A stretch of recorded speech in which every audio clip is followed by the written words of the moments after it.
नमस्कार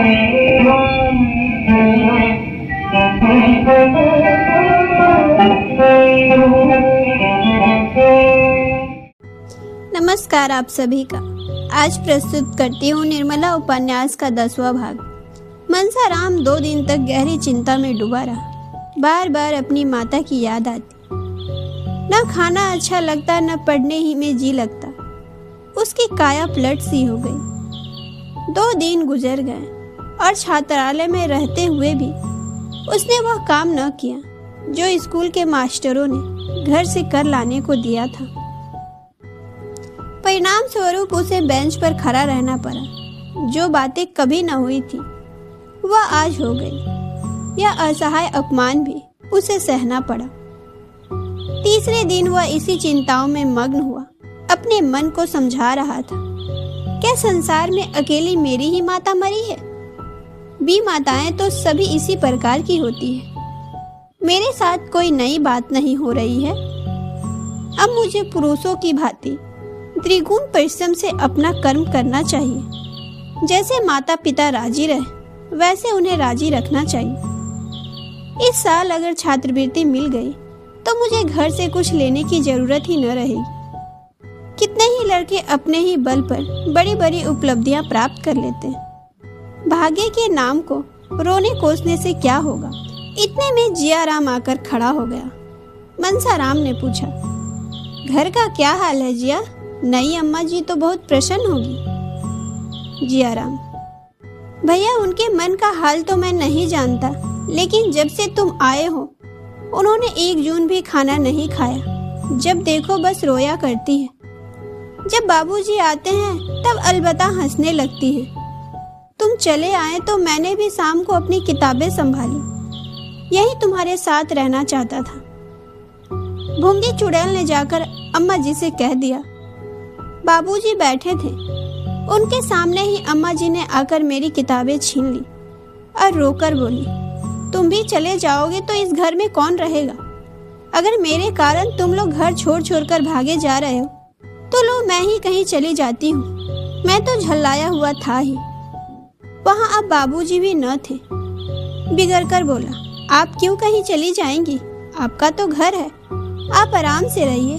गैर तो हम लोग हैं, हम न रहेंगे तब तो आपको आराम आराम ही होगा। मनसाराम, तुमने खूब कहा, बहुत ही अच्छा कहा। इस पर और भी झल्लाई होगी और जाकर बाबूजी से शिकायत की होगी। जियाराम, नहीं यहाँ कुछ नहीं हुआ। बेचारी जमीन पर बैठकर रोने लगी। मुझे भी करुणा आ गई। मैं भी रो पड़ा। उन्होंने आंचल से मेरे आंसू पोंछे और बोली, जिया मैं ईश्वर को साक्षी देकर कहती हूँ, मैंने तुम्हारे भैया के विषय में तुम्हारे बाबूजी से एक शब्द भी नहीं कहा। मेरे भाग्य में कलंक लिखा हुआ है, वही भोग रही हूँ। फिर और न जाने क्या क्या कहा जो मेरी समझ में नहीं। कुछ बाबूजी की बात थी। मनसाराम ने उत्सुकता से पूछा, बाबूजी के विषय में क्या कहा, कुछ याद है? जियाराम, बातें तो भाई मुझे याद नहीं आती। मेरी मेमोरी कौन बड़ी तेज है। लेकिन उनकी बातों का मतलब कुछ ऐसा मालूम होता था कि उन्हें बाबूजी को प्रसन्न रखने के लिए यह स्वांग भरना पड़ रहा है। न जाने धर्म अधर्म की कैसी बातें करती थी जो मैं बिल्कुल न समझ सका।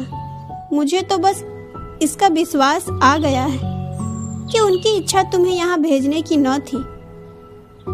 मनसाराम, तुम इन चालों का मतलब नहीं समझ सकते। ये बड़ी गहरी चालें हैं। जियाराम, तुम्हारी समझ में होगी, मेरी समझ में नहीं है। मनसाराम, जब तुम ज्योमेट्री नहीं समझ सकते तो इस बातों को क्या समझ सकोगे? उस रात को जब मुझे खाना खिलाने के लिए बुलाने आई थी और उनके आग्रह पर मैं जाने को तैयार भी हो गया था, उस वक्त बाबूजी को देखते ही उन्होंने जो रूप बदला वह क्या मैं कभी भूल सकता हूँ? जियाराम, यही बात मेरी समझ में नहीं आती। अभी कल ही मैं यहाँ से गया तो लगी तुम्हारा हाल पूछने। मैंने कहा वह तो कहते हैं कि अब कभी इस घर में कदम न रखूंगा। मैंने कुछ झूठ तो कहा नहीं, तुमने मुझसे कहा ही था। इतना सुनना था कि फूट फूट कर रोने लगी। मैं दिल में बहुत पछताया कि कहाँ से मैंने यह बात कह दी। बार बार यही कहती थी, क्या वह मेरे कारण घर छोड़ देंगे? मुझसे इतने नाराज है। चले गए और मुझसे मिले तक नहीं, खाना तैयार था खाने तक नहीं आए। हाय मैं क्या बताऊं किस विपत्ति में हूँ। इतने में बाबूजी आ गए। बस तुरंत आंखें पोंछकर मुस्कुराकर उनके पास चली गई। यह बात मेरी समझ में नहीं आती। आज मुझे बड़ी मिन्नत की कि उनको साथ लेते आना। आज मैं तुम्हें खींच ले चलूंगा। 2 दिन में वह इतनी दुबली हो गई है, तुम्हें यह देखकर उन पर दया आएगी तो चलोगे ना? मनसाराम ने कुछ जवाब न दिया। उसके पैर कांप रहे थे। जयराम तो हाजिरी की घंटी सुनकर भागा, पर वह बेंच पर लेट गया और इतनी लंबी सांसें ली मानो बहुत देर से उसने सांस ही न ली है। उसके मुख से दूसरा वेदना से डूबे हुए शब्द निकले, हाय ईश्वर। इस नाम के सिवा उसे अपना जीवन निराधार मालूम होता था। इस एक उच्छ्वास में कितना नैराश्य था, कितनी वेदना, कितनी करुणा, कितनी दिन प्रार्थना भरी हुई थी। उसका कौन अनुमान कर सकता है। अब सारा रहस्य उसकी समझ में आ रहा था और बार बार उसका पीड़ित हृदय आर्तनाद कर रहा था, हाय ईश्वर, इतना घोर कलंक।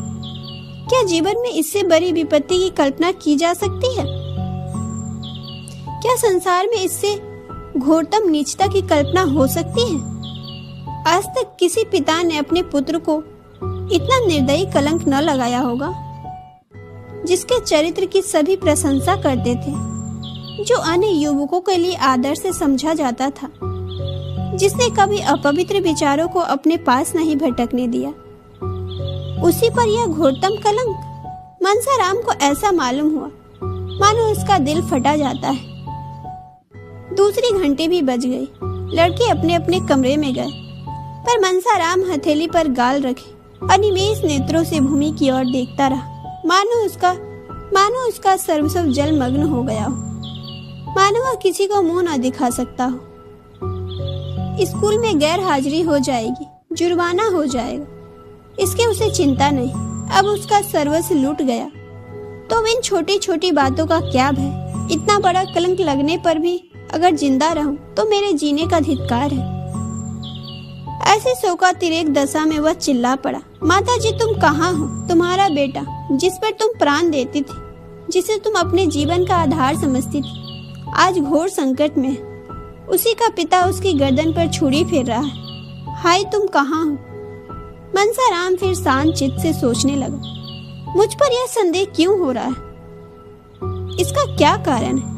मुझ में ऐसी कौन सी बात उन्होंने देखी जिससे उन्हें यह संदेह हुआ वह मेरे पिताजी हैं, मेरे शत्रु नहीं, जो अन्याय से ही मुझ पर यह अपराध लगाने बैठ जाएं? जरूर उन्होंने कोई न कोई बात देखी या सुनी है। अच्छा, इस संदेह का बीजारोपण उस दिन हुआ। मुझे बोर्डिंग हाउस में ठहरने की बात तो पीछे की है। उस दिन रात को वह मेरे कमरे में आकर परीक्षा लेने लगे थे। उसी दिन उनकी त्योरियां बदली हुई थी। उस दिन ऐसी कौन सी बात हुई जो अप्रिय लगी हो? मैं अम्मा से कुछ खाने को मांगने गया था। बाबूजी उस समय वहाँ बैठे थे। हाँ, अब याद आई। उसी वक्त उनका चेहरा तमतमा गया था। उसी दिन से नई अम्मा ने मुझसे पढ़ना छोड़ दिया। अगर मैं जानता कि मेरा घर में आना जाना, अम्मा जी से कुछ कहना सुनना और उन्हें पढ़ाना लिखाना पिताजी को बुरा लगता है, तो आज क्यों यह नौबत आती? और नई अम्मा, उन पर क्या बीत रही होगी? मनसाराम ने अब तक निर्मला की ओर ध्यान नहीं दिया था। निर्मला का ध्यान आते ही उसके रोए खड़े हो गए। हाय, उनका सरल स्नेही हृदय यह आघात कैसे सह सकेगा? मैं कितने भ्रम में था। मैं उनके स्नेह को कौशल्य समझता था। मुझे क्या मालूम था कि उन्हें पिताजी के भ्रम शांत करने के लिए मेरे प्रति इतना कटु व्यवहार करना पड़ता है। मैंने उन पर कितना अन्याय किया। उनकी दशा तो मुझसे भी खराब हो रही होगी। मैं तो यहाँ चला आया, मगर वह कहाँ जाएगी? जिया कहता था उन्होंने 2 दिन से भोजन नहीं किया। हरदम रोया करती है, कैसे जाकर समझाऊं? वह इस अभागों के पीछे क्यों अपने सिर पर विपत्ति ले रही है? वह बार बार मेरा हाल पूछती है, क्यों बार बार मुझे बुलाती है? कैसे कह दूं कि माता, मुझे तुमसे जरा भी शिकायत नहीं, मेरा दिल तुम्हारे तरफ से साफ है। वह अब भी बैठी रो रही होगी। कितना बड़ा अनर्थ! बाबूजी को यह क्या हो रहा है? क्या इसलिए विवाह किया था? एक बालिका की हत्या करने के लिए ही उसे लाए थे? इस कोमल पुष्प को मसल डालने के लिए ही तोड़ा था? उनका उद्धार कैसे होगा? उस नीर अपराधी का मुख कैसे उज्जवल होगा? उन्हें केवल मेरे साथ स्नेह का व्यवहार करने के लिए यह दंड दिया जा रहा है। उनकी सज्जनता का उन्हें यह उपहार मिल रहा है। मैं उन्हें इस प्रकार निर्दयी आघात सहते देखकर बैठ रहूंगा? अपनी मान रक्षा के लिए न सही, उनकी आत्मरक्षा के लिए इन प्राणों का बलिदान करना पड़ेगा। इसके सिवाय उद्धार का कोई उपाय नहीं। दिल में कैसे कैसे अरमान थे, वे सब खाक में मिला देने होंगे। एक सती पर संदेह किया जा रहा है और मेरे कारण मुझे अपने प्राणों से उनकी रक्षा करनी होगी। यही मेरा कर्तव्य है। इसी में सच्ची वीरता है। माता, मैं अपने रक्त से इस कालिमा को धो दूंगा। इसी में मेरा और तुम्हारा दोनों का कल्याण है। वह दिन भर इन्हीं विचारों में डूबा रहा। शाम को उसके दोनों भाई आकर घर चलने के लिए आग्रह करने लगे। सियाराम, चलते क्यों नहीं मेरे भैया जी? चलो चलो ना। मनसाराम, मुझे फुर्सत नहीं कि तुम्हारे कहने से चला चलूं। जियाराम, आखिर कल तो इतवार ही है। मनसाराम, इतवार को भी काम है। जियाराम, अच्छा कल आओगे ना? मनसाराम, नहीं, कल मुझे एक मैच में जाना है। सियाराम, अम्मा जी मूंग की लड्डू बना रही है, न चलोगे तो एक भी न पाओगे। हम तुम मिलकर खा जाएंगे जिया, इन्हें न देंगे। जियाराम, भैया अगर तुम कल न गए तो शायद अम्मा जी यहीं चली आए। मनसाराम, सच? नहीं, ऐसा क्यों करेगी? यहाँ आई तो बड़ी परेशानी होगी। तुम कह देना वह कहीं मैच देखने गए हैं। जियाराम, मैं झूठ क्यों बोलने लगा? मैं कह दूंगा वह मुंह फुलाए बैठे थे। देख ले उन्हें साथ लाता हूँ कि नहीं। सियाराम, हम कह देंगे कि आज पढ़ने नहीं गए, पड़े पड़े सोते रहे। मनसाराम ने इन दूतों से कल आने का वादा करके गला छुड़ाया। जब दोनों चले गए तो फिर चिंता में डूबा। रात भर उसे करवटें बदलते गुजरी। छुट्टी का दिन भी बैठे बैठे कट गया। उसे दिन भर शंका होती रहती कि कहीं अम्मा जी सचमुच न चली आए। किसी गाड़ी की खरखराहट सुनता तो उनका कलेजा धक धक करने लगता। कहीं आ तो नहीं गई। छात्रालय में एक छोटा सा औषधालय था। एक डॉक्टर साहब संध्या समय 1 घंटे के लिए आ जाया करते थे। अगर कोई लड़का बीमार होता तो उसे दवा देते। आज वह आए तो मनसाराम कुछ सोचता हुआ उनके पास जाकर खड़ा हो गया। वह मनसाराम को अच्छी तरह जानते थे। उसे देखकर आश्चर्य से बोले, यह तुम्हारी क्या हालत है जी? तुम तो मारने गले जा रहे हो। कहीं बाजार का चस्का तो नहीं पड़ गया? आखिर तुम्हें हुआ क्या है? जरा यहाँ तो आओ। मनसाराम ने मुस्कुराकर कहा, मुझे जिंदगी का रोग है। आपके पास इसकी भी तो कोई दवा है? डॉक्टर, मैं तुम्हारी परीक्षा करना चाहता हूँ। तुम्हारी सूरत ही बदल गई है, पहचाने भी नहीं जाते। यह कहकर उन्होंने मनसाराम का हाथ पकड़ लिया और छाती पीट आंखें जीभ सब बारी बारी से देखी। तब चिंतित होकर बोले, वकील साहब से मैं आज ही मिलूंगा। तुम्हें थाइसिस हो रहा है, सारे लक्षण उसी के। मनसाराम ने बड़ी उत्सुकता से पूछा, कितने दिनों में काम तमाम हो जाएगा डॉक्टर साहब? डॉक्टर, कैसी बातें करते हो जी? मैं वकील साहब से मिलकर तुम्हें किसी पहाड़ी जगह भेजने की सलाह दूंगा। ईश्वर ने चाहा तो बहुत जल्दी अच्छे हो जाओगे। बीमारी अभी पहले स्टेज पे है। मनसाराम, तब तो अभी 1-2 साल की देरी मालूम होती है। मैं तो इतना इंतजार नहीं कर सकता। सुनिए, मुझे थाइसिस वाइसिस कुछ नहीं है, न कोई दूसरी शिकायत है। आप बाबूजी को नाहक परेशान न कीजिए। इस वक्त मेरे सिर में दर्द है, कोई दवा दीजिए। कोई ऐसा दवा हो जिससे नींद भी आ जाए। मुझे 2 रात से नींद नहीं आई। डॉक्टर ने जहरीली दवाइयों की अलमारी खोली और शीशी से थोड़ी सी दवा निकालकर मनसाराम को दी। मनसाराम ने पूछा, यह तो कोई जहर है, भला इसे कोई पी ले तो मर जाए? डॉक्टर, नहीं, मर तो नहीं जाए, पर सिर में चक्कर जरूर आ जाए। मनसाराम, कोई ऐसी दवा भी इसमें है जिसे पीते ही प्राण निकल जाए? डॉक्टर, ऐसे 1-2 नहीं, कितनी ही दवाई हैं। यह जो शीशी देख रहे हो, इसकी एक बूंद भी पेट में चली जाए तो जान से न बचे, आनन फानन में ही मौत हो जाए। मनसाराम, क्या डॉक्टर साहब, जो लोग जहर खा लेते हैं उन्हें बड़ी तकलीफ होती होगी? डॉक्टर, सभी जहर में तकलीफ नहीं होती, कुछ तो ऐसे होते हैं कि पीते ही आदमी ठंडा हो जाता है। यह शीशी इसी किस्म की है। इसे पीते ही आदमी बेहोश हो जाता है, फिर उसे होश नहीं आता। कई तो ऐसे हैं कि पीते ही आदमी ठंडा हो जाता है। यह शीशी इसी किस्म की है। इसे पीते ही आदमी बेहोश हो जाता है, फिर उसे होश नहीं आता। मनसाराम ने सोचा, तब तो प्राण देना बहुत आसान है, फिर क्यों लोग इतने डरते हैं? यह शीशी कैसे मिलेगी? अगर दवा का नाम पूछकर शहर के किसी दवा फरोश में लेना चाहूं, तो वह कभी न देगा। उफ, इसे मिलने में कोई दिक्कत नहीं। यह तो मालूम हो गया कि प्राणों का अंत बड़ी आसानी से किया जा सकता है। मनसाराम इतना प्रसन्न हुआ मानो कोई इनाम पा गया। उसके दिल पर से बोझ सा हट गया। चिंता की मेघ राशि जो सिर पर मंडरा रही थी, छिन्न भिन्न हो गई। महीनों बाद आज उसे मन में एक स्फूर्ति का अनुभव हुआ। लड़के थिएटर देखने जा रहे थे। निरीक्षक से आज्ञा ले ली थी। मनसाराम भी उसके साथ थिएटर देखने चला गया। ऐसा खुश था मानो उससे ज्यादा सुखी जीवन संसार में कोई नहीं है। थिएटर में नकल देखकर तो वह हंसते हंसते लौट गया। बार बार तालियां बजाने और वंस मोर की हाथ लगाने में पहला नंबर उसी का था।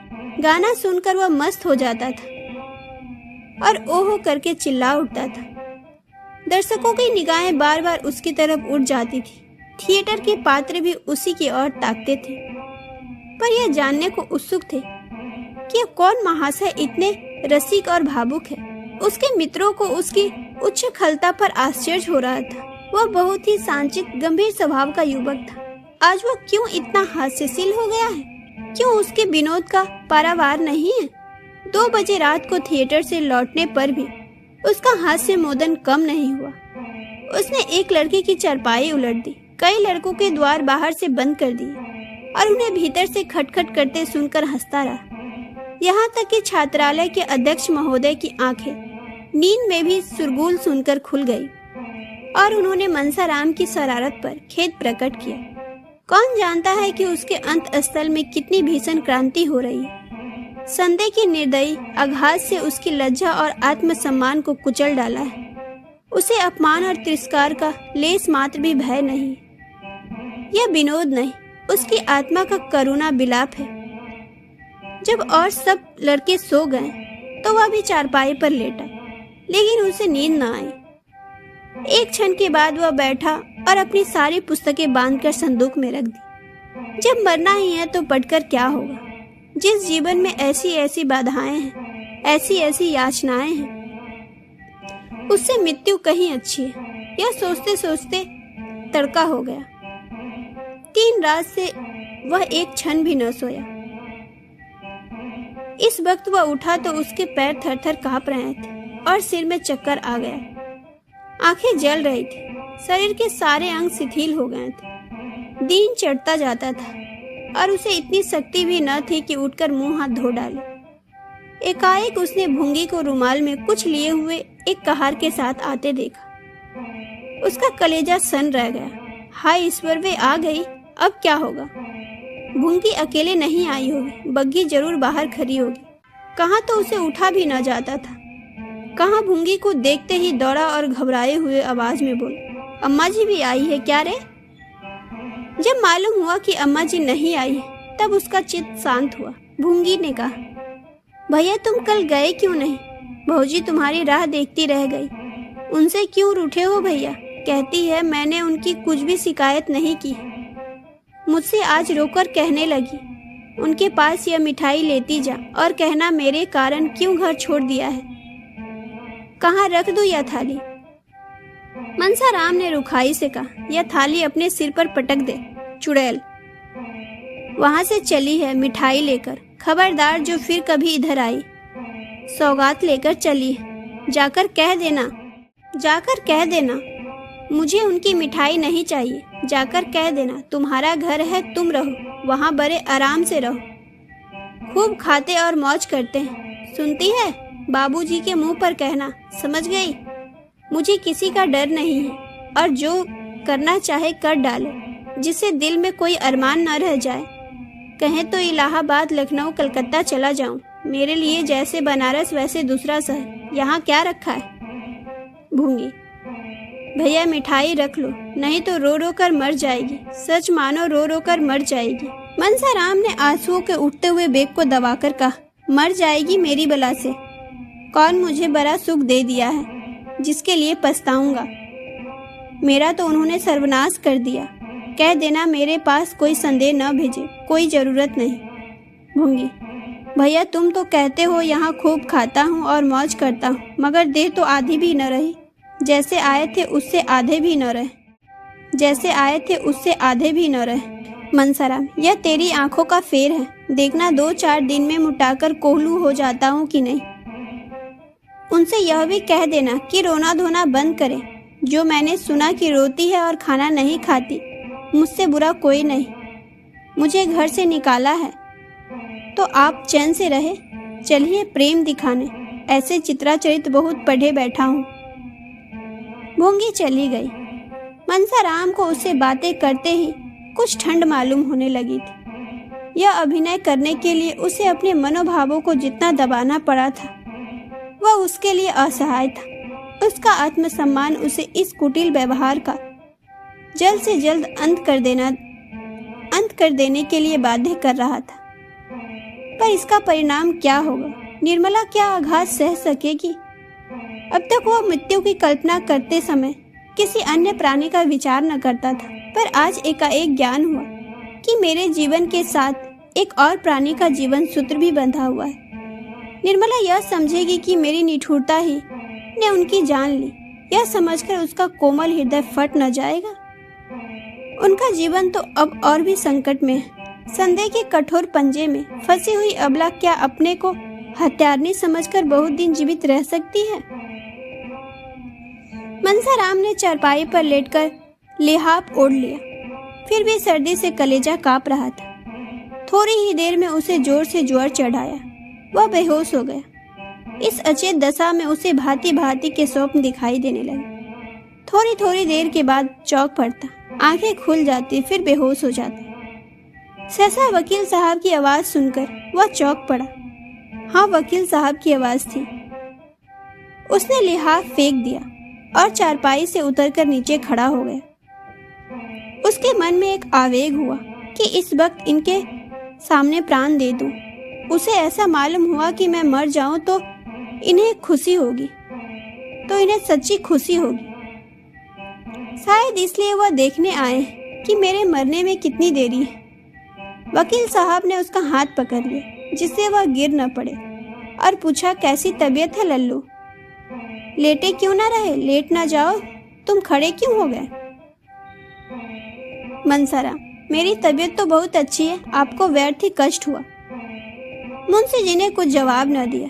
लड़के की दशा देखकर उनकी आंखों से आंसू निकल आए। वह हष्ट-पुष्ट बालक जिसे देखकर चित्त प्रसन्न हो जाता था, अब सूखकर कांटा हो गया है। 5-6 दिन में ही इतना दुबला हो गया था कि उसे पहचानना कठिन था। मुंशी जी ने उसे आहिस्ता से चारपाई पर लिटा दिया और लिहाफ अच्छी तरह से उठाकर सोचने लगे कि अब क्या करना चाहिए, कहीं लड़का हाथ से तो निकल न जाएगा। यह ख्याल करके वह शोक में डूब गए और स्टूल पर बैठकर फूट फूट कर रोने लगे। मनसाराम भी लिहाफ में मुंह ढांपे रो रहा था। अभी थोड़े ही दिनों पहले उसे देखकर पिता का हृदय गर्व से फूल उठता था, लेकिन आज उसे इस दारुण दशा में देखकर भी वह सोच रहे थे कि इसे घर ले चलूं या नहीं। क्या यहाँ दवा नहीं हो सकती? मैं यहाँ 24 घंटे बैठा रहूँगा। मैं यहाँ 24 घंटे बैठा रहूँगा। डॉक्टर साहब यहाँ हैं ही, कोई दिक्कत ना होगी। घर ले चलने से उन्हें बाधाएं दिखाई देती थी। सबसे बड़ा भय यह था कि वह निर्मला उसके पास हरदम बैठी रहेगी और मैं मना न कर सकूंगा। यह उनके लिए असहाय था। मैं तो समझता हूँ कि आप उन्हें अपने साथ ले जाएं, गाड़ी है ही, कोई तकलीफ न होगी, जहाँ अच्छी तरह से देखभाल न हो सके। मुंशी जी, हाँ आया तो इसी ख्याल से था, लेकिन इनकी हालत बहुत ही नाजुक मालूम होती है।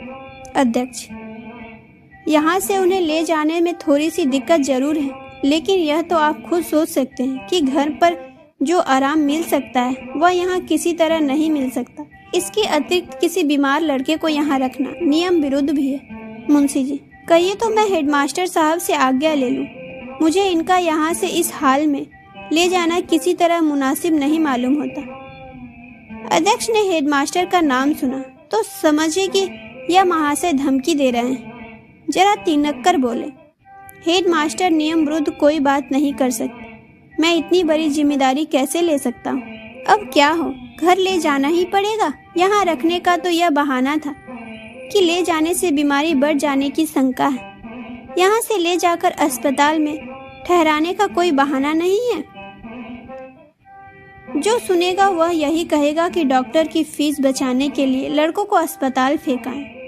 पर अब ले जाने के सिवा और कोई उपाय न था।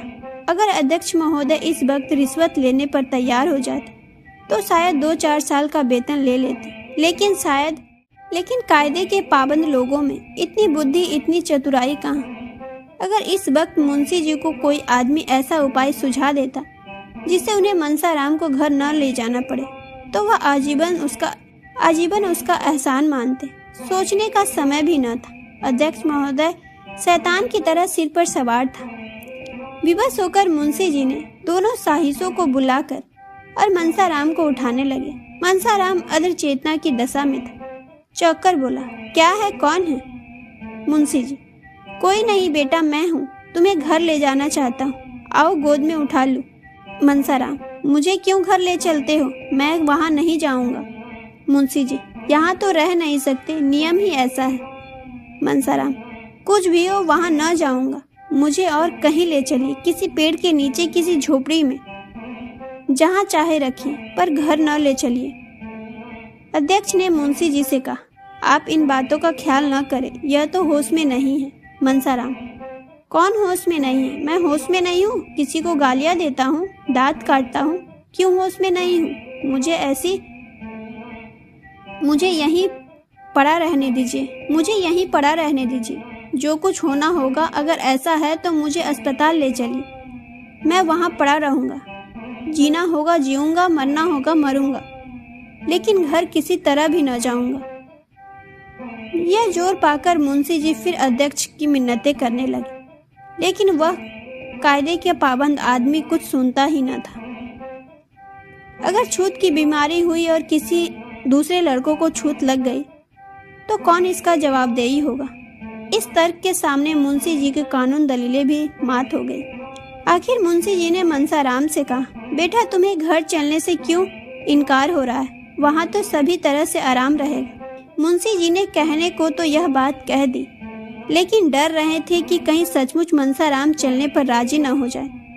मनसाराम को अस्पताल में रखने का कोई बहाना खोज रहे थे और उसकी जिम्मेदारी मनसाराम ही के सिर डालना चाहते थे। यह अध्यक्ष के सामने की बात थी। वह इस बात की साक्षी दे सकते थे कि मनसाराम अपनी जिद से अस्पताल जा रहा है। मुंशी जी का इसमें लेस मात्र भी दोष नहीं है। मनसाराम ने झल्लाकर कहा, नहीं, 100 बार नहीं, मैं घर नहीं जाऊंगा। मुझे अस्पताल ले चलिए और घर के सब आदमियों को मना कर दीजिए कि मुझे देखने न आए। मुझे कुछ नहीं हुआ है, बिल्कुल बीमार नहीं हूँ। आप मुझे छोड़ दीजिए, मैं अपने पाँव से चल सकता हूँ। वह उठ खड़ा हुआ और उन्मत्त की भांति द्वार की ओर चला, लेकिन पैर लड़खड़ा गए। यदि मुंशी जी ने संभाल न लिया होता तो उसे बड़ी चोट आती। दोनों नौकरों की मदद से मुंशी जी ने उसे बगी के पास लाए और अंदर बैठा दिया। गाड़ी अस्पताल की ओर चली। वही हुआ जो मुंशी जी चाहते थे। इस शोक में भी उनका चित्त संतुष्ट था। लड़का अपनी इच्छा से अस्पताल जा रहा था। क्या यह इस बात का प्रमाण नहीं था कि घर में इसे कोई स्नेह नहीं है? क्या इससे यह सिद्ध नहीं होता कि मनसाराम निर्दोष है? वह उस पर अकारण ही भ्रम कर रहे थे। लेकिन जरा ही देर में इस संतुष्टि की जगह उनके मन में गलानी का भाव जागृत हुआ। वह अपने प्राण प्रिय पुत्र को घर न ले जाकर अस्पताल लिए जा रहे थे। उनके विशाल भवन में उनके पुत्र के लिए जगह न थी। इस दशा में भी जबकि उसका जीवन संकट में पड़ा हुआ है, कितनी विडंबना है। एक क्षण के बाद एकाएक मुंशी जी के मन में प्रश्न उठा, कहीं मनसाराम उनके भावों को ताड़ तो नहीं गया? इसलिए तो उसे घर से घृणा नहीं हो गई। अगर ऐसा है तो गजब हो जाएगा। उस अनर्थ की कल्पना ही से मुंशी जी के रोए खड़े हो गए और कलेजा धक धक करने लगा। हृदय में एक धक्का सा लगा। अगर इस ज्वर का यही कारण है तो ईश्वर ही मालिक है। इस समय उसकी दशा अत्यंत दयनीय थी। वह आग जो उन्होंने अपने ठिठुरे हुए हाथों को सेकने के लिए जलाई थी, अब उनके घर में लगी जा रही थी। इस करुणा, शोक, पश्चाताप और शंका से उनका चित्त घबरा उठा। उनके गुप्त रोदन की ध्वनि बाहर निकल सकती तो सुनने वाले रो पड़ते, उनके आंसू बाहर निकल सकते तो उनका तार बन जाता। उन्होंने पुत्र के वर्णहीन मुख की ओर एक बार सालिपुन नेत्रों से देखा, वेदना से विकल होकर उसे छाती से लगा लिया और इतना रोए कि हिचकी बंद हो गई। सामने अस्पताल का फाटक दिखाई दे रहा था। क्रमशः आगे की कहानी अगले भाग में। धन्यवाद।